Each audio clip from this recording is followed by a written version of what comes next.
Le remake de Trails in the Sky vient tout juste de sortir, et l'existence de ce jeu est un véritable cadeau que nous offre le studio Falcom.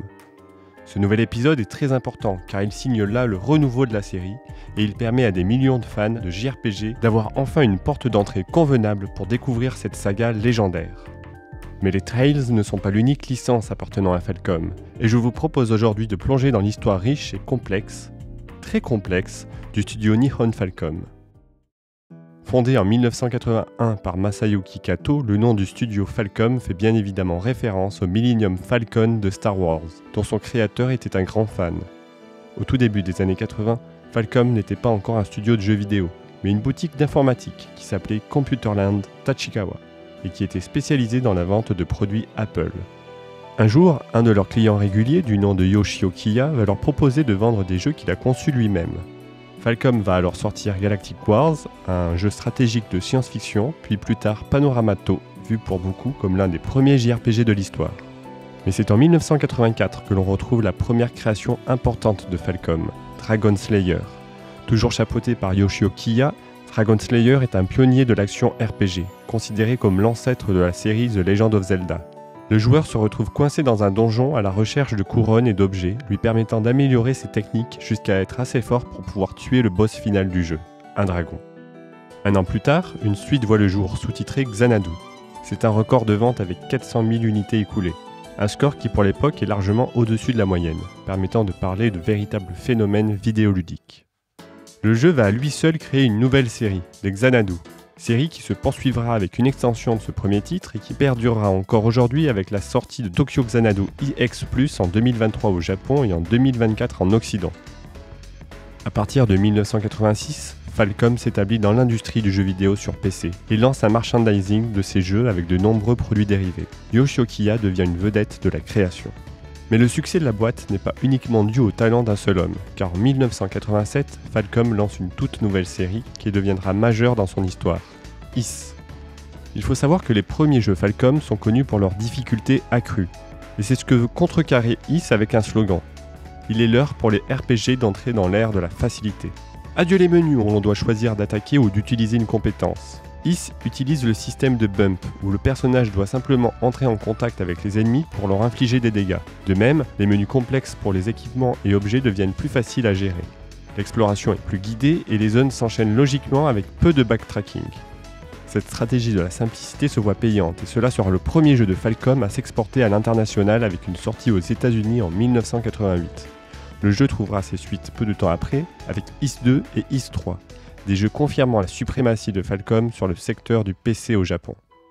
1989 et le début des années 90 vont être marqués par une vague de départ de nombreux développeurs et artistes chez Falcom. Pour beaucoup de raisons, notamment financières, mais aussi parce que le marché de Falcom s'oriente presque exclusivement sur le PC, alors que les concurrents comme Square ou Enix décident de sortir leurs jeux aussi sur console. Les créateurs de Ys partiront pour fonder le studio Quintet, connu pour Actraiser, Soul Blazer, Illusion of Time ou encore Terranigma. Il y a aussi Kazunari Tomy, qui après la création du dungeon crawler Dinosaur, s'en va pour créer le studio Alex et ses fameux JRPG Lunar 1 et 2. Et aussi un certain Tetsuya Takahashi, célèbre aujourd'hui pour sa saga des Xeno, qui quittera le navire en même temps que les autres. Ah là là, les Xenoblade, quel jeu! Yoshio Kiya, quant à lui, reste fidèle et travaille avec son équipe sur le prochain jeu Dragon Slayer, sous-titré The Legend of Heroes. Le jeu sort en 1989 et utilise le système de tour par tour qui a beaucoup de succès auprès du public japonais après la sortie de Dragon Quest 2 ans avant. Un épisode qui offrira son nom à une licence emblématique de Falcom, The Legend of Heroes. Falcom va essayer plusieurs fois de s'exporter sur console, mais leur stratégie ne paye pas car le studio va déléguer les droits de ses licences à de nombreuses autres entreprises pour assurer le portage sur console. Mais les portages arrivent en retard. Il n'y a aucune coordination entre les sorties, étant donné que c'est géré par plusieurs sociétés. Falcom semble vouloir abandonner l'idée et de se refocaliser sur le PC. On peut par exemple noter le fait extrêmement rare de Ys 3, développé par Tonkin House pour la Super Famicom et Hudson Soft pour la PC Engine CD-ROM, qui se retrouveront être deux jeux avec le même nom, mais avec un contenu extrêmement différent. Finalement, Yoshio Kiya part en 1993, et pour le reste des années 90, Falcom va se concentrer sur ses licences phares avec les sorties de Xanadu 2, Ys 5 et les épisodes The Legend of Heroes 3, 4 et 5. La stratégie économique de Masayuki Kato était de raconter des histoires captivantes aux joueurs et de faire moins attention au graphisme et aux prouesses techniques, coûteuses, avec notamment l'émergence de la 3D. Malgré cela, les années 90 sont compliquées pour Falcom, qui se retrouve enfermé sur le support PC et sur le territoire japonais. La concurrence, quant à elle, commence à exploser en Occident, avec notamment les sorties de Final Fantasy VII et de Pokémon. C'est véritablement un coche manqué, car les jeux que propose Falcom sont des perles qui auraient potentiellement pu conquérir l'Occident à cette époque. Le nouveau millénaire souffle un vent nouveau pour Falcom. Une nouvelle série est inventée, avec le jeu d'action Zwei The Arcs Adventure en 2001.